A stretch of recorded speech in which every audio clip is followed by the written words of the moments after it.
What's up and welcome back to Talk Nutrition. Today we're joined once again, I think this is the third time, by Aaron Straker. What's up, Aaron? What's going on, Jan? Thanks for having me. When was the last time we did a podcast? I want to say it was maybe the October, November of 2022. It's been a minute, yeah. Damn, that's crazy. Yeah. It's been a while. Yeah. How are you doing? Has. I've been better, but I'm still here and happy to be here, all smiles. All smiles, that's good. Because you have a lot going on, right? So you have your coaching, you have the course, right, that you're doing as well for coaches, right? We actually we're sunsetting that right now. We're just too stretched thin, and it's not getting the love that it needed and that sort of thing. We just like, you can tell when people like lose authenticity and integrity in something where they like not like sell it off to someone or bring someone else in to like run it, and we didn't want to do that, so we're just shutting it down actually at the end of the month, and then we're just focusing on the undefeated projects. Yeah, I was gonna say, because you're building a gym, which has been the big time sink. Yes, which also probably sounds more fun than it actually has been, right? Right now, yeah, but we'll get to the good parts eventually, for sure. I can imagine. Yeah, it must be a lot of work, a lot of paperwork too, a lot of setbacks, but then once it's open and once it's running, it's probably going to be sick. Yeah, it's going to be sick. There's just like all these little things that you would never think about. And then you're like, oh, now it's this like other little project I have to go solve for. Like one that, just to give anyone who's, moderately interested, we have 186 lockers between the two locker rooms. I have to go get stickers printed to put on like the key fobs for every single one.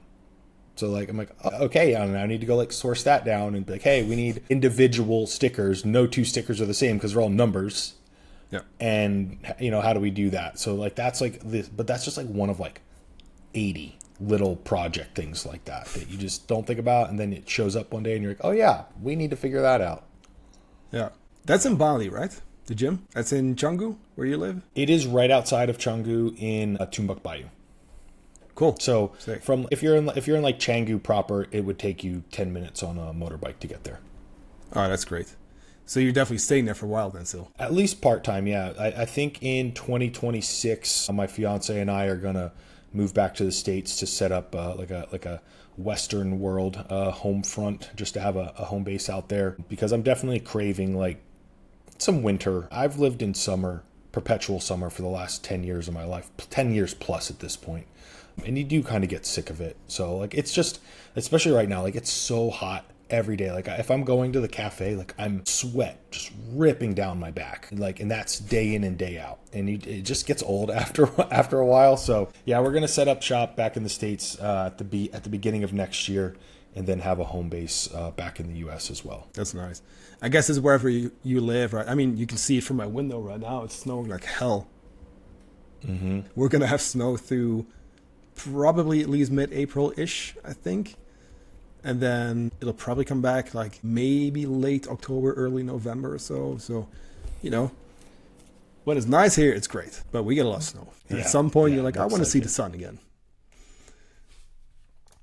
Yeah. Then again, I chose to live here, So, no, I'm not complaining. I do love the winter and the snow. But, a bit of sunlight is good every now and then. So, I'm actually going to go on a trip in May to get some sunlight in Malta. So, I'm excited for that one. But let's talk steroids. I wanted to bring you on to just have like an honest conversation around performance enhancing drugs and realistic, like natural muscle gain goals, right? I really feel like social media is almost skewing our expectations of like what's actually achievable for most people. Big time.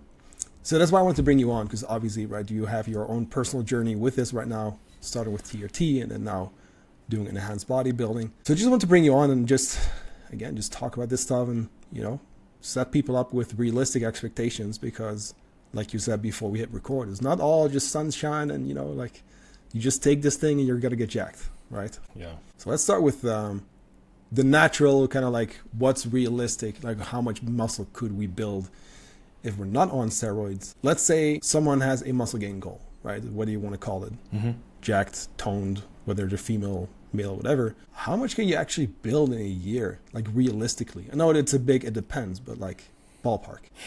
I like the speak in kind of like percentages, because I hate when someone says like, oh, like 10 pounds, right? Yeah. if you're like a 220 pound dude who's like, 6'4", 186 centimeters or something like that, that's pretty realistic, and you might do that in 4 months or something like that.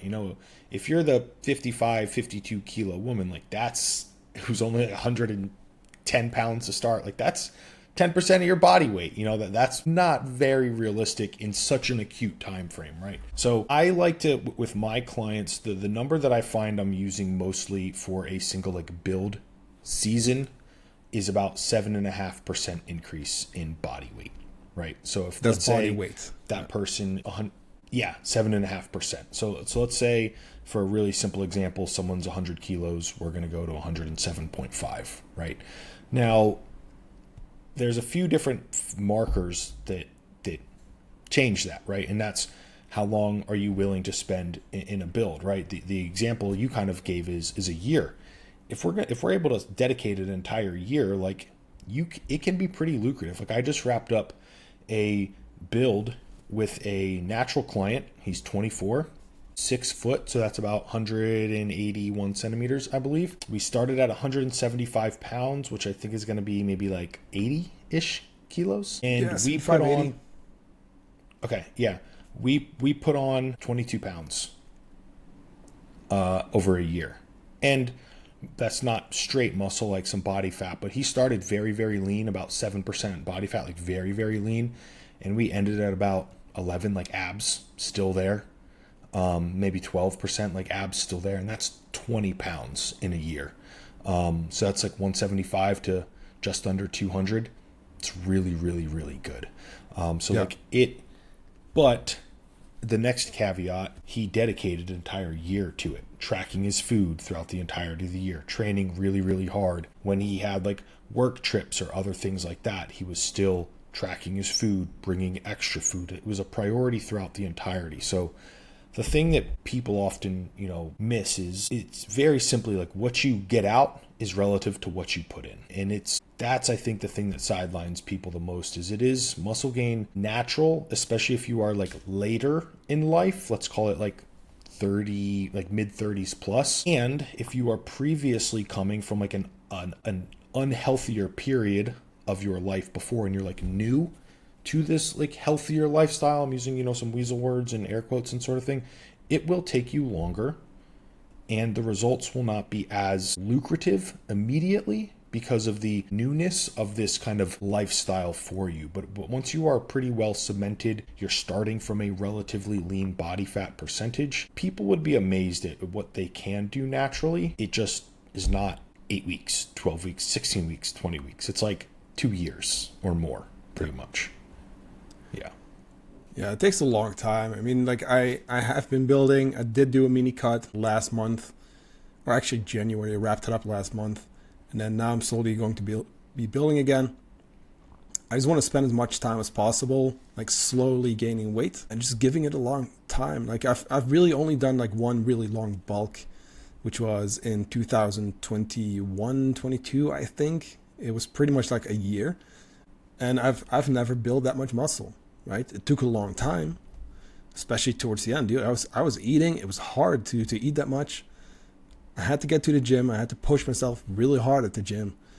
And it's a long-term thing as well, to where you're eventually going to see the results, but you're going to get a little fluffier. You're going to feel like you're just gaining body fat. You're going to think, is this even working? Like, am I even building muscle? And then once you cut afterwards, you're like, fuck yeah, that worked, but that's like a year down the road. But it's hard, man. Like it's a big time investment and commitment, and you have to stay committed through those uncomfortable months where your abs are gone. You look big in a shirt, you look huge, but with your shirt off, you're like, with your shirt off and under a unflattering angle, you kind of look like, what the fuck do I even spend all this time for? Because it doesn't look like much there. And like, that's just the way it is, unfortunately. And you have to have faith and conviction that it pays off. But, there's some proxies that we have for, muscle gain when you are at that higher body fat percentage. And it's pretty much like you can use, measurements, which it's really is your stomach outpacing things like rapidly You obviously use your check-in photos, those sorts of things. Hunger is a wonderful proxy as well. Like if you're force feeding, your appetite's gone, and you're a natural and you're still force feeding, things are probably not working in your favor in terms of how those calories are being partitioned, right? So there's proxies that we have, but there is a lot of like faith that you have to put into it, for that bigger picture once you get down the road. Yeah. Because what are some of like the most common mistakes you would say people make when it comes to muscle gain? Their calories are too high. Their rate of gain is way too high because you cannot force feed hypertrophy, right? And like we have research that shows like your surplus does not need to be very high. I don't remember the number specifically off the top of my head, but it's really like 200 calories, I think, over maintenance, like max, somewhere around that. It's not really large. Now, don't get me wrong. As your body weight increases, your maintenance is going to, increase in a stepwise fashion. And then as you get into overfeeding, your maintenance will increase because your body will become more inefficient and like dumping off heat and those sorts of things to try and not necessarily prevent, but to decrease the amount of weight accumulated. Like your body doesn't want to gain weight, especially if you're putting in like, mostly whole quality nutrient dense food sources, but you really don't need a ton of food. Or where people are saying like, I'm going to build, 8 pounds in 12 weeks and they jack their calories up to 4,000. Like you're just speed running body fat accumulation. So that's the biggest issue, I think. The second one is I think it's a short-sighted decision to pick a duration of time that you're going to build for. And people say, well, how many months do I build for? You build when the job is done or when you've reached a body fat percentage that you're no longer okay with. A really good proxy. It's easier for men than women, unfortunately, because body fat distribution is typically more uniform. But if you can no longer see like your bicep vein in the check-in photo, well, that's a bad arm because it's covered with tattoos. If you can no longer see that like main bicep vein in the check-in photo, you're probably a little bit, you've reached it's probably getting too fat, pretty much, right? But like you're not going to have abs anymore and all that stuff, but that's like a pretty good spot. Like your arms typically stay pretty lean, especially as a male with how body fat distribution works based on the sex hormones and those sorts of things. So that's a pretty good proxy there. Yeah. Yeah, because people, it's the same with cutting, man. Like people think I'm going to cut fat loss and I'm going to drastically lower my calories. It's like, yeah, we're going to lose a bunch of weight in no time, but you're also going to lose muscle if you go too fast. Plus, we're risking rebounding, of course. Training is going to tank. Yep. Muscle maintenance just sucks. Same with building. Like, I feel like dudes often make this mistake to where they think, I'm just going to eat like crazy, right? It's that junk food, fucking bulk. Dream bulk, I think it's called, right? To where they just crank up calories. Yeah, dreamer bulk is like, yeah, you're going to gain weight faster, but most of that is going to be body fat. And that's what I think is one of the harder things of building. It's like, no, like I tell my clients too, like you need to be even more accurate, in my opinion, with your tracking in a building phase because you're going to gain body fat. In a cut, in all reality, if you overshoot your calories, cool, you're going to lose a little bit less body fat and maybe be at maintenance, whether that's for a few days or a week. In a bulk, you're going to store more body fat, which then eventually needs to be dieted off again. So, like it's hard to go slow, but it's also absolutely necessary. Yeah, you hit the nail on the head. The thing that I'll say with clients most, especially around like free meals, accountability, adherence, like maintenance periods are the best time to be like extra flexible because you have this, what the goal is. Let's say the goal is, I don't know, whatever, like 75 kilos. You're going to operate between like 73.5 to like 76.5, right? So you have like a little window there. And as long as your average is right there, like you are at an auto-regulatory standpoint because you have that feedback of that body weight, midline. In a surplus, like if let's say that 200 calorie surplus is like that's the surplus that you need. If you go out one weekend and it's whatever and you have like super fatty pasta meal or something like that, and you shoot your day by 1,000 calories, like those 1,000 calories are not going anywhere good. They're not productively useful. That's body fat accumulation, past some extra like heat dump off and other byproducts. But and then you don't just, I'm over this week, now I'm going to decrease next week, because that's how people end up changing their goals every other week, and they spend 3 months in the exact same place that they were because they change their goals every month. So it's like, or every week. Yeah, it's just the risk is higher when you're in a surplus having these very large overshooting days. What's your take on building muscle at maintenance? can be done. It is not optimal. And I know there's some research that came out this past, I don't think it was in 2025, it was in 2024 that said something upwards of like you can build 80% of your like natural limits muscle mass at maintenance calories. I think if that were really true, we would see a lot more people, especially over the past history of people building muscle that will do that. I just don't think it's true. Unless, I guess it depends on what the goal is, right? Let's say you're a true part-timer, right? You lift because you're supposed to for health and that sort of thing. And let's say you start at whatever, like let's call it 150 pounds, right? That's where you start at, like an 18-year-old who's never touched weights before. If you're only ever going to get up to like 165 pounds here, apologies, 15 pounds, like 15 pounds is your muscle gain ceiling. Sure, I think you can do like 12 pounds of that at maintenance, but you're going to look pretty much the same. You know, if that 150 pound, 18-year-old wants to get to 190 pounds, 40 pounds of muscle mass accumulated, I don't think you're going to do that at maintenance. Or, I mean, hell, maybe you can, but maybe it takes you literally 30 years when you could do it in 8, 9, 10, if you were more diligent with your surpluses in that regard. Yeah, I saw this term go around, like main gaining, whatever it was. I've gotten some questions about this, and it's like, look, not everyone needs to live and train like bodybuilders, but that is their number one objective, to build as much muscle as possible and stay lean. If those people who literally, I mean, some, like if you're professionally, like you competing for that stuff, like you're like, that's the number one priority. Like if those people are going through building and fat loss phases and they're not trying to, in quotes, main gain, it's probably a sign, right? Like if those people are doing it, I mean, it's something to learn from, I feel like. Yeah. The what I always like to use is the obvious like devil's advocate people play is they talk, well, they're on steroids, so it's different. And you're like, fair enough, right? That's a very fair criticism. What are the best natural bodybuilders doing? Pretty much the exact same thing that the enhanced bodybuilders are doing, but without the steroids, right? And there's little caveats around like, fatigue mitigation and that sort of thing, and their preps are longer, obviously, and stuff, but they're doing 70% of the exact same things. Because I think body recomposition is one of those where it sounds great and a lot of people are posting about it and you don't have to cut and bulk. But like other than, I mean, again, enhanced lifters or just complete newbies where, yeah, you might see a lot of muscle gain in fellows at the same time. Like other than those two cases, like you're probably not going to see a lot of body recomposition. And even if that's the goal and you may actually be going through that process, it's so fucking slow. You're not even going to see it. You're going to feel like you're not getting the results. And then you're going to get impatient and give up. That's just the reality, because most people, right, it takes a long time. They're not going to be able to stick with it. It's painstakingly slow. Because I get these questions, right? It's like, hey, what should I do with my nutrition if I want to build muscle and lose fat? I tell people like, hey, we're not going to chase those two goals at once.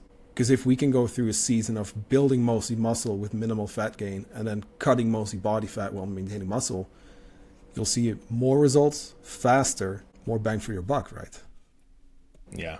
Yeah, and a lot of those people who have those questions, it's not their fault, because the industry lies. There's like everyone under their sun's like, buy my new program that's gonna shred you up and stack on lean slabs of muscle in 8 weeks. And it's literally a downright fucking lie. You know what I mean? Like but everyone like kind of looks the other way, but like it's false advertising, like to the most maximum degree.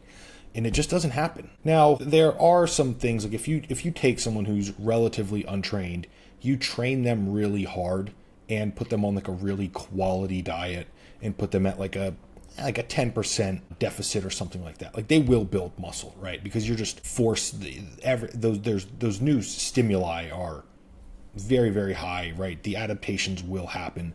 But that's someone who's like relatively untrained. If you were like a high school athlete or something like that, and you've always still kind of stayed, you still went to the gym, but life stresses have piled up, other priorities, and now you're carrying around that like, extra tire sort of thing.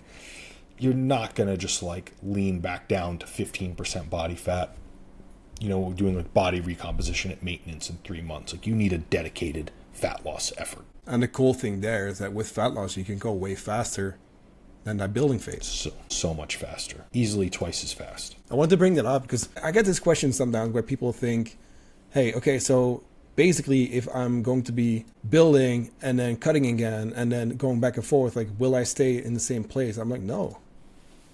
Like, you'll build mostly muscle and gain some body fat, which can be very minimal, which is a very slow process, but then like twice as fast, you can cut and you can keep most of that muscle and reveal that stuff. And now we're fired up. Now we're like, oh shit, this is working, right? Yep. Yeah, the best thing I like to do is like, look, in that is and it's a hard sell to clients because it requires dedication to the time, right? But let's say you start at whatever 150 pounds, just because it's easy for math, and you build up to maybe like a 1.5, like not a huge build, but we're optimizing things. You're learning nutrition, right? Like food selection, like you're learning the ropes of coaching while you're not also dealing with hunger and psychological cravings and stuff all at once. So we run that course, then we diet from that 157.5 down to like let's call it like a 140, right? Like a 17-pound reduction. And then we feed back up after the diet. We go through our reverse and get back into like a maintenance. And we reach that 150-pound mark again, where we're feeding up. That 150 pounds looks drastically different than when we started. And that's like a full cycle in that regard. And that's how you actually start seeing the results, I feel like. That's when you're like, hey, I can see this work. Now this has been worth it, instead of trying to spend a year to like body recomposition, like main gain, whatever you choose to call it. It's like this shit, like when you do it this way, you're actually going to see your body transform, which will then feed into like your drive to continue with this stuff and get even further, right? Do you feel like social media is definitely playing into this? I mean, obviously with the workouts and stuff and the diet plans, and I see female influencers do this too. Like, hey, do my fat burning toning workout, to build muscle and lose fat at the same time for summer. It's like, yeah, it's just not true, But do you feel like also like social media definitely feeds into people's expectations of like what's realistic for like your average individual? Yes and no. I think what is undersold is the commitment oftentimes, because people say you can train 3 times per week for 30 minutes a session and be like absolutely shredded. Like, which, I mean, yeah, you can if your diet is 110%, because the diet's doing damn near 100% of the lifting at that point. So I do think like the commitment is undersold to people, but I also at the very same time see the other end of it is very average people can become extraordinary if it's something that they want bad enough. You know what I mean? And I've really seen that from like clients, like you work with enough people, you get the people who just surprise you and you never saw it coming. Like I have a client who wishes to remain anonymous because he's like kind of a bigger deal in some industries. And he was someone I had pretty low expectations for. And he was like, hey, I want to get in better shape. I kind of don't like how I look. And he was just kind of like skinny fat, kind of. So we put together the protocol. He traveled a lot all over the country in the States, back and forth to London, that sort of stuff. He got shredded, absolutely shredded. So much so that I was like, whoa, we're getting too lean. Like, there's no reason to get any leaner than this. Like, let's stop the diet. And he's just someone that was like, got it, this is what I do. And like, there was the hard days, the times where he was traveling, where he was hungry and like on an airplane, wasn't eating the airplane food. But that is an average person who wanted an extraordinary result and then just did the hard parts and didn't complain about it. Like, it's doable for an average person who's not a social media, influencer or coach or something like that. But it all comes down to like the desires, and I think that's the hard thing. The effort gets undersold, but then people short sell themselves on what they're capable of based on like their genetics or what their parents look like or something like that. Because you're absolutely right. We got to talk about the effort. I think too, like most people, whether they're enhanced or not, like they had to work hard to get to the actual physique they achieved. And sure, they may be pushing their intuitive eating or their toning workouts, and you know, we know that that's not how they got jacked, you know. But it's like, at the end of the day, it's the effort, right? It's like, hey, it's gonna take time, it's gonna take effort, it's gonna take a lot of patience, and I think most people can absolutely do this. But the hard part, in my opinion, is also like the sacrifices we do have to make and the times we have to say no, and being like, hey, you know what, I'm deep down in my fat loss phase, like, you know what, I'm not gonna drink tonight. Or you know what, I'm going to go to bed on time. I'll skip the pizza. I'll have something else. Like those little trade-offs. I was just talking about this with my clients yesterday. I'm like, look, guys, as much as I speak against like restrictive diets and all that, a calorie deficit is restrictive in nature, in that we have to restrict calories for this even to work. And that's going to come with a trade-off. And that stuff is not often, like, because we can't almost talk about this anymore. Trade-offs and saying no, and it all needs to be flexible, and you need to be able to eat whatever you want. You know, I'm for flexible dieting. I want you to be flexible. Let's do it at maintenance, but let's have periods of being a little bit more, you know, rigid with our training, nutrition, whatever, so you can actually get the results you want. Because it's not going to come from just being flexible and doing whatever the hell you want. Spot on. That being said, a lot of people on social media are definitely on steroids as well. Mm-hmm. And a lot of them are not transparent around it. Also true. And this does completely change the conversation, because on steroids, you will see more things like muscle gain and fat loss at the same time, and, you know, faster results and all that. Could you briefly explain like what the biggest differences are when people are on steroids and how this changes the conversation? Yeah, I like to, the way that I've explained it, especially with clients and in my own, you know, personal experience, it feels like the rules of the game are changing. You know, and I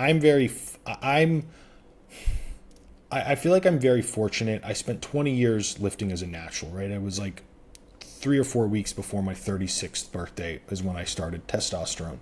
So I had many years of like dieting as a natural and like all of these things, which again, I'm very fortunate for, because when you learn how to do things the hard way, and then you get like a turbo booster on your efforts, and you're like, holy shit, this is so much easier, you know, than it used to be. Or the way that I did it is, I'm going to still do things the same way that I always have, because hard is now just normal for me.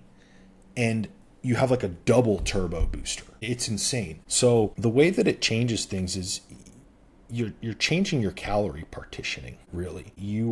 This is a very non-scientific way, but it's an easy way to explain it. With exogenous testosterone and you know, other synthetic derivatives of that, it's like your muscles get greedy for resources. Whereas we have, okay, like, you know, you have nutrients in the blood flowing by, and then through different like enzymatic processes, you know, with like insulin and stuff like that, things can get open, you know, glucose can come into the muscle and that sort of thing. But with like testosterone, like the muscles get greedy for those resources coming in.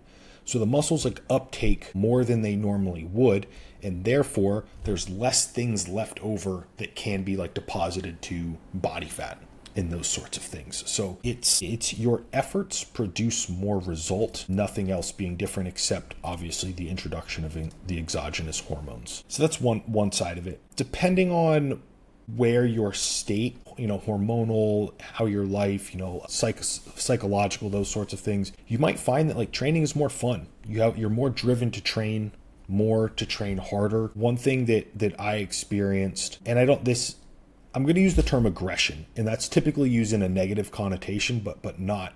I found that there was like more aggression in my training, and it was very, I'm like, oh wow, this is, and I didn't realize it hadn't been there in like years. And I'm like, I forgot about this. Like there's aggression in like training again, to like really, really push myself more. That was like something that I had just like floated away at some point, probably like 10, 12 years ago, and I never realized it until it came back. So that was one. And, you know, those are and then the fat loss as well. Like because of that, like your body upregulates things, and you can get leaner. I don't even say can, you will get leaner and increase muscle mass, like all other things being equal with the introduction of enough exogenous testosterone. Yeah. So that being said, like, it's also not that when you start taking it, like everything's just taken care of, right? Like you still got to work your ass off at the gym and really push to like contain to see those results, and Yeah, well, depending on like there are some studies where people took exogenous testosterone and sat on their ass, and they still lost body fat and gained muscle mass. Just Oh, really? doing Okay. their, like, yeah, but it's nothing. It's probably visually imperceptible, difference. But how they run the like cross sectional area and the biopsy and stuff like that for those studies. But yeah, you still the assumption is you still do all the same training and stuff that you would otherwise normally do. It just produces more results, with effort being equal. Because I want to go back a little bit too, because it's also not just training and nutrition, right? So you got to sleep enough. You got to make sure you recover, and I feel like that's often overlooked too, right? Yeah, the sleep is a big one. Natural or not, sleep is just the better you are at it, the more gains that you will have, the more fat loss that you will have, the leaner you will stay in builds. Like sleep it's a superpower that people don't really want to believe, right? So that's the one. Recovery, I feel really perplexed about. One of the kind of things that people will often say is like, testosterone and exogenous hormones just supercharge your recovery, and you can like train legs, on Monday, and then you can train legs again on Tuesday. I have not experienced that in the slightest. If anything, it was the opposite, because it allows you to contract the muscle harder. I was getting way more sore when I first started, because I was just loads go up pretty quickly with the strength increases, so you're subjecting your body to higher total loads, and you can contract the muscle harder. So I have found no difference in my recovery capacity. If anything, I would say it's gotten worse because loads are higher on the body systemically. What are some other like downsides? Because obviously it's not just like, rainbows and sunshine. Like there's a trade-off somewhere. Yeah, the biggest one that I will say, and it depends, the really hard thing, and it's frustrating with, let's just call it exogenous testosterone for right now so we don't confuse people. Results vary drastically, absolutely drastically. And it's really just a genetic component. When people talk about genetics in bodybuilding, I always thought it was limb lengths, muscle insertions, high lat insertions versus low lat insertions, these things, which do play a part, but it's the response to things. You might be the person who goes on TRT, like a medically prescribed TRT dose, and your hemoglobin and lipids go through the roof, right? And now you have literal, cardiovascular concerns where you need to make the difficult decision whether it's, even sustainable or safe to stay on. Like I've seen that. I've seen young guys on not high testosterone, more than would be prescribable, but only like 300 milligrams per week, lean, normal, with hemoglobin over 18, right? Which is bad. That's thick blood at that point. You get people who don't. Like I'm a year plus in, no detectable change to my hemoglobin or hematocrit, no blood pressure changes. My lipids actually got better. My HbA1c went down. My fasting glucose went down, again, because the muscles get greedy with resources. You just don't know. And it's really, really hard to say. You also get the people who 4 or 5 weeks in, they're completely covered in back knee and breaking out on their shoulders and chest and that sort of thing. I got none of that. There's definitely a lot of downsides, and unfortunately you don't know what you're going to get unless you kind of put your foot in, per se. Now, the one thing that is almost universal is, especially for males here, once we go through, approximate puberty at, let's call it like 14, 15, 16 years old, you have a few years of like your hormones fluctuating a little bit, and then pretty much like by the time you're like 18, from a psychological and personality standpoint, you know who you are. You're kind of fuse on how easily or not easily you get agitated at things, your temper, all these things are pretty much the same, once you're about adulthood age. And that's because our hormones pretty much just cruise in the same spot, right? Through once we reach that. And there's obvious things like secondary issues if you're getting like absolutely crushed under high stress scenarios, and your house is in foreclosure, you're going through a divorce, like terrible things, like they will tank, as secondary.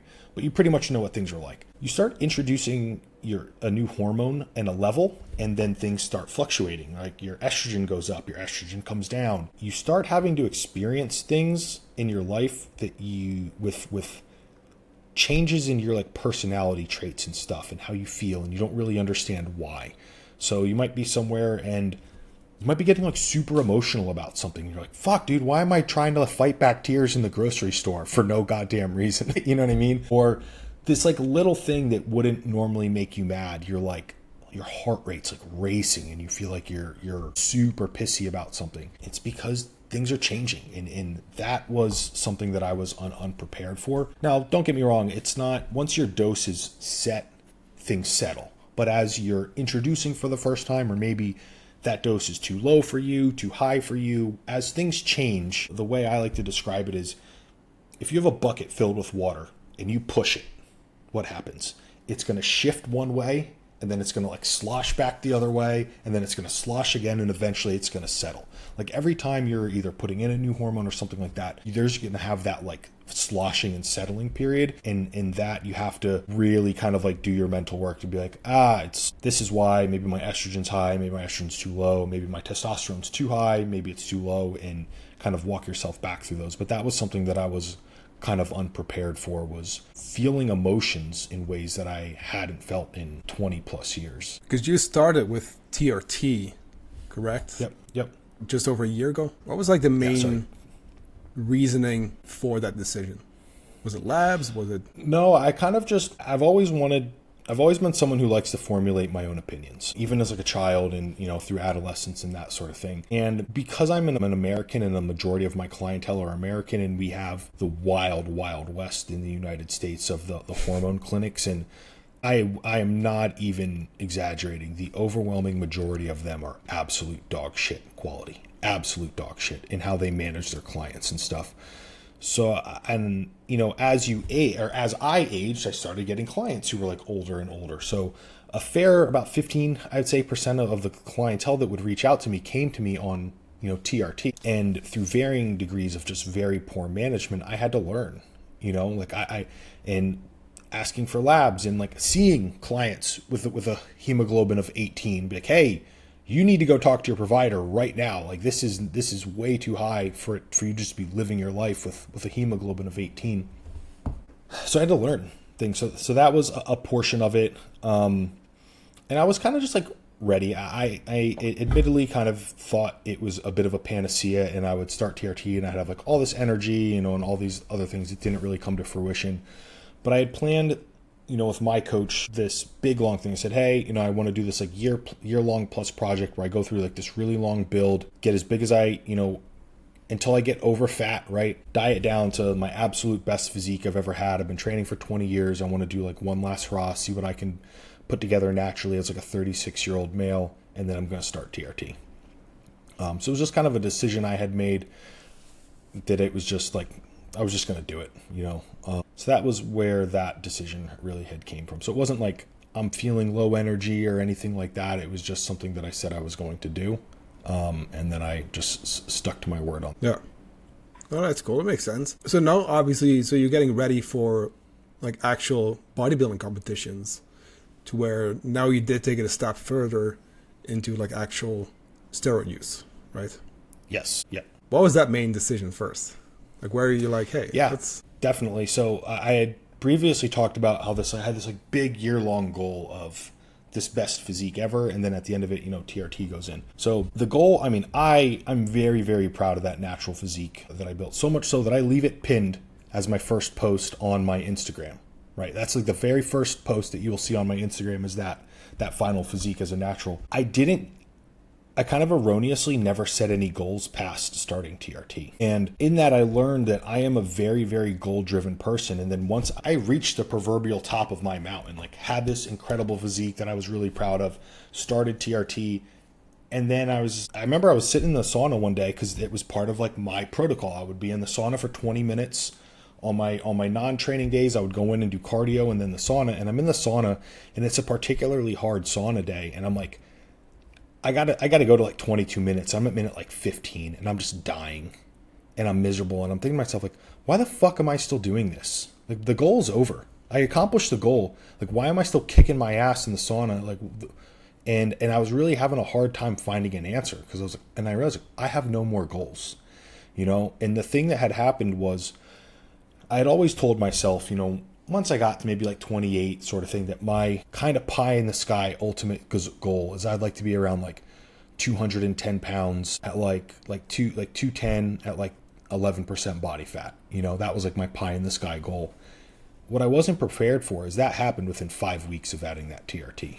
I was there. And I went from my body weight was just climbing. Like I was putting on like 3 pounds a week in the beginning. And then I felt very much like, oh, well, it felt, you know why? Because it felt unachieved. Because 5 weeks before I was 190 pounds, and I'm literally up 20 pounds in 5 weeks and I'm there. And I felt like it felt empty in the achievement of that. And I'm like, well, I have the kind of lifetime goal physique that I always thought I wanted, and it's not making me feel any better, and I don't have any more goals now. So it was on my birthday trip with my fiance. We were talking about things, and I was like, I think I might do like a season of bodybuilding. And the ultimate answer I came to is, I think if I didn't do it when I was older in my like 50s, I would regret it. Because when I was younger, when I got into lifting, I had all the muscle magazines and that sort of thing, and I would always think about like, man, one day when I look like that. And then I realized that I'd never done it, mostly because of feeling uncomfortable and not wanting to learn how to pose and all that stuff. And I realized if this is the kind of year and a half I have left to do it, or it's not going to happen. So that's how that decision was made. And because I really didn't have any other goals. And I felt that if I didn't do it, I would regret it in the future. So that being said, once you've gone through this season, would that be the end of also the competitive bodybuilding, or are you kind of leaving that door open to, or let's see what happens? I hope or so. Are you like, no, I hope that's the end of it. Okay, yeah, I was gonna say, because my question was too, once you've gone through that, is your plan then to get off of steroids again, or have you? I will go back to just testosterone only at a TRT dose. Yeah. Yep. So you already have a long-term plan of getting off of it. Yeah, if I'm honest, I don't like being as big as I am. For reference, I'm about 181 centimeters. It's like 5'11". Currently like 107 kilos. That's like 236 pounds. It's just a little bit bigger than I really want to. I can feel it walking around. If I have to get up and down off the floor, I'm like, holy fuck. I used to be an athlete at some point in my life in the past, and now I need both hands and both feet on the floor, to get up and down. It's just a lot. It's a lot bigger than I really want to be in my body. So I don't love that aspect of it, truly. What about because I've heard too that, organs can get bigger, like heart and stuff, right? Yeah, that 100% true, right? And I think a lot of the fears that, I shouldn't say they're fears because they are things that can happen. People take what happens in open bodybuilding, which is the highest class of bodybuilding, like the biggest dudes, and they apply that label to, any, steroid user sort of thing, which I think it's fair, because it's not a bad idea to induce fear in people getting into this, because there is no safe. There is safer than less safe, but there is no safe. But those big guys that are 330 pounds in the off seasons, people who are 100 fucking pounds bigger than I am, are on doses that are literally 5 times as much as what I'm taking, which is unfathomable. So it's the bigger you get, the more that you typically require. And it's those sorts of things. You don't hear about the men's physique competitors having heart attacks and stuff, because there's significantly less dose, significantly less stress on the body from absolute load and size and those sorts of things. So with most things, the devil is in the dose. That's actually cool. I didn't know that personally. I know very little about steroid use and stuff. It's just, to be fair, because I get questions from my clients or around, usually dudes, like, hey, how can I increase my testosterone? And what about this supplement? And, what can I do? And I'm usually dude, just sleep more. You're sleeping 6 hours. We can bump that up to 7, 8. It will be higher. Let's build muscle. Yeah.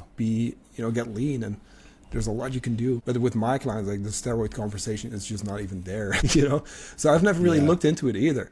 But that makes sense.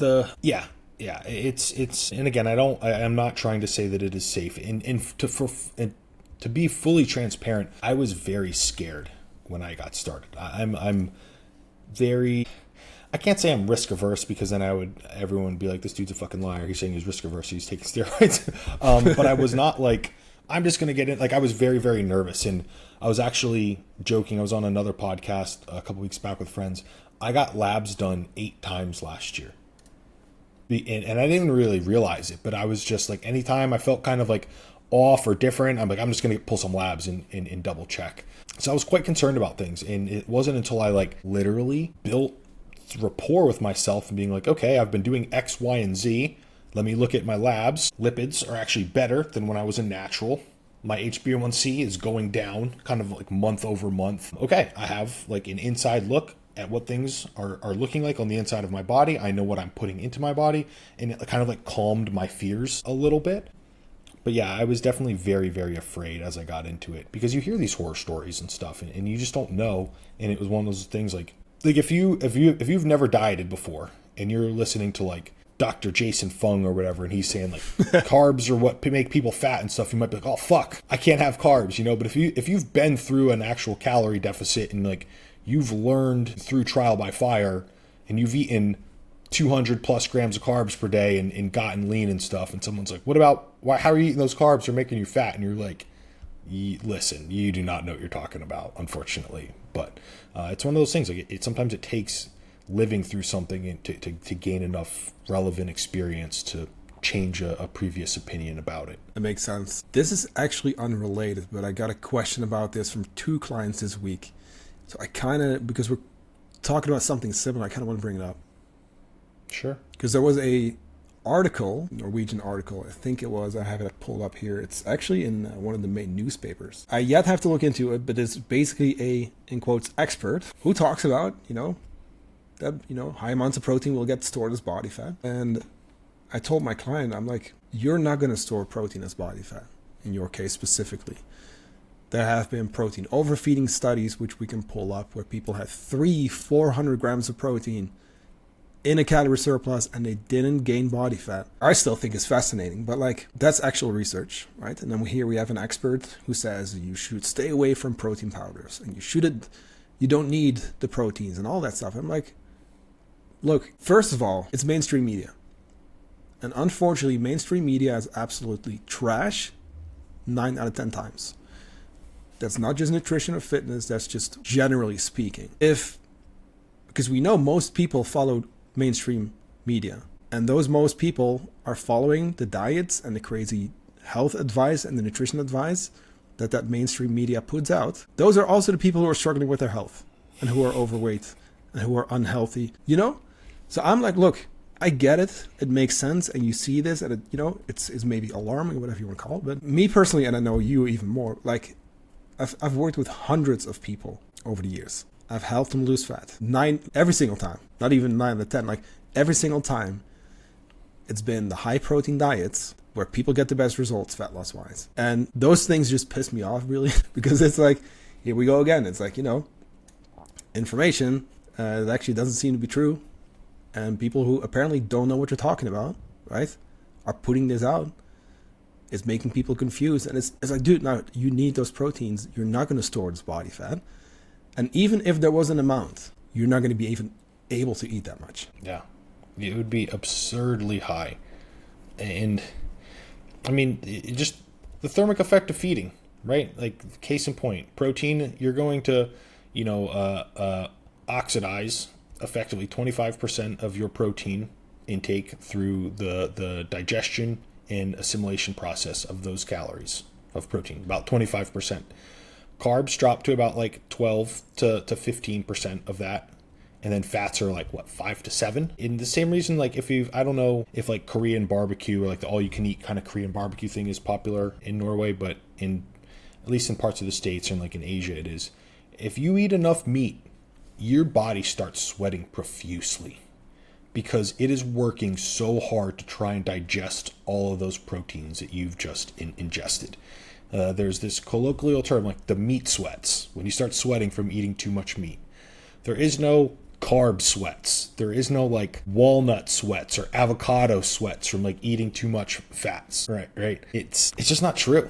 And if we really dumb down fat loss to like a very simple statement, you increase protein and you decrease carbohydrate or fat and or carbohydrate and fat, right? Together, bringing them down. If you're not going to increase your protein what options do you have, right? Like fat has a basement that you can really bring it down to before you start to negatively impact endogenous hormone production and the absorption of fat soluble vitamins, which are necessary for that transport. And I mean, you can successfully diet on just a high carb, low protein diet. Like it can be done. The odds are heavily stacked against you. The sole kind of wins or places where it is like marginally pretty straightforward to do is you're like vegetarians and vegan who are like your textbook vegetarians and vegan, like the old school vegans who are like actually eating whole nutrient dense, sparse vegan food, not eating like fucking vegan donuts in downtown LA and bullshit like that. Plus there's satiety factors of protein.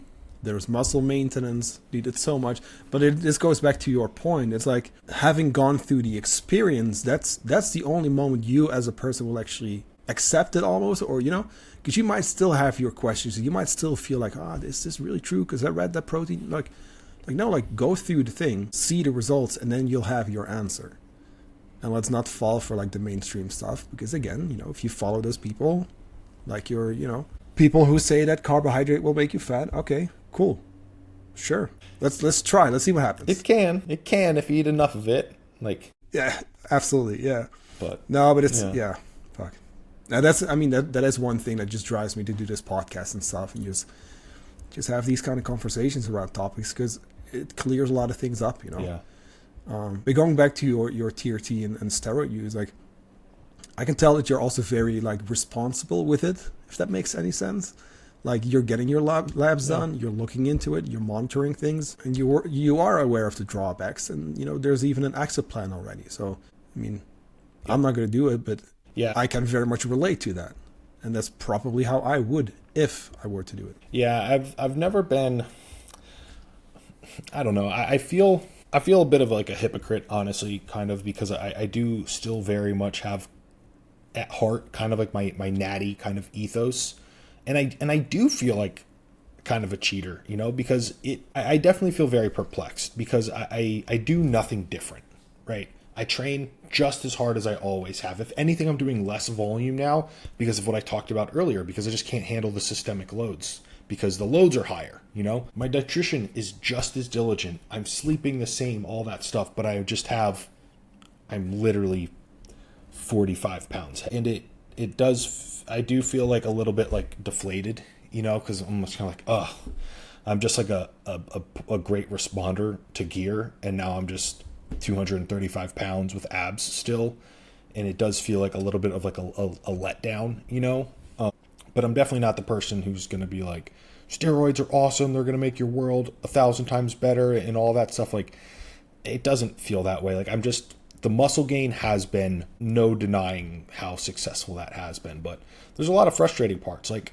I posted a story today, like, I got stuck in my shirt trying to take my shirt off after the gym yesterday. Like, my fiance was on a call, I was literally stuck, couldn't get it back down, couldn't get it off. Like, I was stuck. That wasn't fun. Getting up and down, not the most fun. I can't find any clothes out here to fit me, right? So like, I'm wearing shorts that are a lot tighter than I really want to wear, because I just cannot find any ones like to fit me, unless I'm going to wear something like big and just kind of looks dumb, which I don't want to do either. So like, there's definitely a fair amount of downsides. Plus, like, injecting, it's not fun, right? And when people often talk about like, oh, well, why don't you just do like this or use 2 grams? I'm like, you don't know what 2 grams injection volume looks like that you have to put into yourself. Like, that's not a good time. Like, I'm nowhere near that, and I wouldn't want to, because it's not fun injecting yourself. Like, so there's a fair amount of downside as well, and I do like to portray that. The best way that it was explained to me by someone earlier on, as I started experiencing some of the not fun parts, is they said, it's more money, more problems. And that's a very, very good way to put it. Yeah. That being said, is there something you would warn people about? Because I can imagine it's very, especially dudes, right? It's very, I do feel like it's getting more common, more available. And I think especially people who are not as diligent about looking into things like yourself, or, doing research in labs. And it's almost one of those things where it's like, oh, this sounds awesome. Like, let's just get it. Let's just, Stick to the bioidentical stuff. Like, if you're going to be young and not really spend the time to do all the research and stuff, stick to testosterone, right? You will make considerable progress. The risk is significantly less because it's a bioidentical hormone that your body knows what to do with. Costly, from a cost standpoint, it's going to be the cheapest anyway. If you're going to be kind of young and not do a lot of your research, stick to the basics, right? You can make incredible progress, or you will make incredible progress just running testosterone. Or even just without. Because I think most people, I know like most people listening to my podcast, you don't even need that stuff, to be honest with you. Like, we're just trying to build muscle, lose fat, be healthy. Like, you don't need it. Yeah, I would. So sorry for taking it in a bad way, but like, build a respectable physique first, right? Yeah. Like, if you build a respectable physique, that you have a good amount of muscle mass, you're lean, you've learned how to diet, right? Those sorts of things. Because if you do not, the introduction of the exogenous hormones will only exacerbate the things that you don't already know, right? It's kind of like when you turn 16, or like driving age, or whatever in your country. If you give a 16-year-old like a Lamborghini, what are they going to do? It's going to be wrapped around a pole somewhere down in 9 days, sort of thing. But if you give that 16-year-old like a 20-year-old Toyota Camry, what are they going to do? They're going to like putt around town, learn how to drive, that sort of thing. And then when they're 18, they upgrade from like the 20-year-old Toyota Corolla to like a Honda Civic or something like that. And then like through a stepwise fashion, as you learn how to be more responsible, you learn the ropes. And when you're like 32 or whatever, you get the Lamborghini and you don't wrap it around a pole in 9 days. But it's a very similar thing. Like, go through the ropes, learn how to do things the hard way, learn about your body, learn about nutrition and training the right way, which takes a long fucking time. Like, I didn't have some of the best mentors and stuff when I was younger.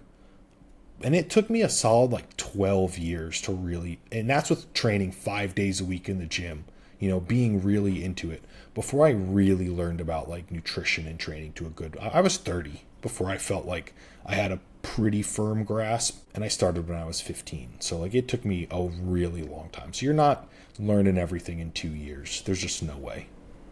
No, I like both answers, of course, because I do think like, hey, if someone is like, hey, I'm gonna do it anyway, cool, now we know what to look out for. But of course too, like, they want to add as well, because most people are not going to need it, but there may be a time where we get older and our own hormone production is not where it used to be, and there might be a time and place for TRT, but that's when you get older, right? So no, absolutely. Yeah. It really depends on I don't want to call it the culture, but like the country. Like there's no denying that testosterone levels are tanking among men in their 20s and stuff, at least in the Western world, like in the United States. How much of that is culture, food, that sort of thing? I would say it's a solid 90%. But when you have a lot of people who are like suicidal and stuff, and exogenous testosterone can potentially help them from reaching those levels, it's hard to say don't use it, but again, you have to go through the doctor and that sort of thing. Regardless, you still need to learn the nutrition and the training anyway. No, and just be responsible with that stuff and actually look into things, go to the doctor and, get labs done. Yep. Labs are cheap now. Like, there's no excuse not to get labs anymore. Like, they're pretty cost efficient at this point. Which is great. Yep. We got to do more of that anyway, I think. Oh, yeah. But, Aaron, I want to be respectful of your time. I know you're about to wrap up your day. It's probably evening time over there in Bali. So, dude, it's been great to have you on again. And that being said, like, where can people follow you, find you, and do you have any updates to share? Or Yeah, so I'm most active on Instagram, even though that's a bit of a lie. I mean, it's not a lie. I'm just not very active, but I am most active. So Instagram, that's Aaron_Straker. I also have a podcast with my friend Brian Borstein that is called Eat, Train, Prosper. You can find us over there. And then if you are in Bali in the coming months, for reference, it is March 2025. I have a very cool gym opening here called Undefeated Gym right outside the Canggu area in Bali, which definitely I should stop into for a visit if you are into lifting weights and getting into a very, very awesome environment for doing so. I'll definitely pay a visit. Like once because I think we've talked about this, but I definitely want to visit Bali again. And if I'm finally there, I'll definitely drop by. So yeah, dude, great to see you. Thanks again. You as well. You're welcome. I'll Thank talk you to for you soon. having me.